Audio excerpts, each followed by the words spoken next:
Today's events in about 2,000 cities and towns were organized by the No Kings movement, which calls the administration's actions authoritarian. There were rallies near Mr. Trump's Mar-a-Lago residence in West Palm Beach, Florida. No ICE! No KKK! No fascist USA! In Boston, where it was raining. In Atlanta, with Proud Boy counter-protesters looking on. And in Philadelphia, at the flagship No Kings rally. Local officials urged protesters to demonstrate peacefully and avoid blocking roads. The No Kings protests were organized by a coalition of groups. Lisa Gilbert is co-president of one of them, Public Citizen, a progressive advocacy group. Lisa, what have you been hearing from across the country about crowd turnout and that sort of thing? It's been amazing. We've seen, as you mentioned, 2,000 plus events, millions of people turning out peacefully to say, in America, we don't have a king. In America, we're a democracy. It's been amazing and inspiring, frankly. So no reports of any problems, no violence, no counter-protesters? Very limited counter-protesting and absolutely no violence. We've been very clear with folks.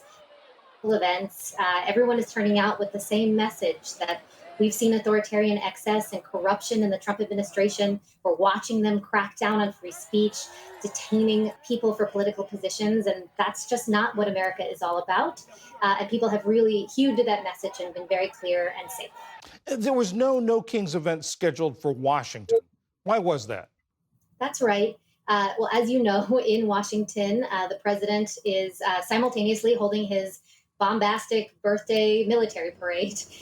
We wanted to make clear that we're not protesting the military. We are instead protesting the administration's authoritarian actions. We didn't want to stand in front of the military parade, but instead have a split screen showing what the president is wasting taxpayer dollars on here in Washington and what everyone everywhere else in the country is calling for, an America they can believe in, a democracy they trust.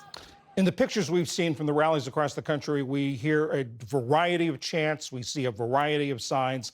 Is there one specific message or objective today?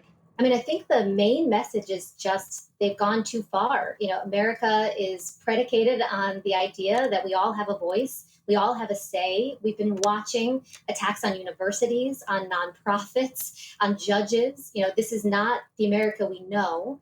And I think people are truly fed up and wanted to gather to say just that. In America, we do not have a king. This follows the hands-off protest in April, the May Day protest.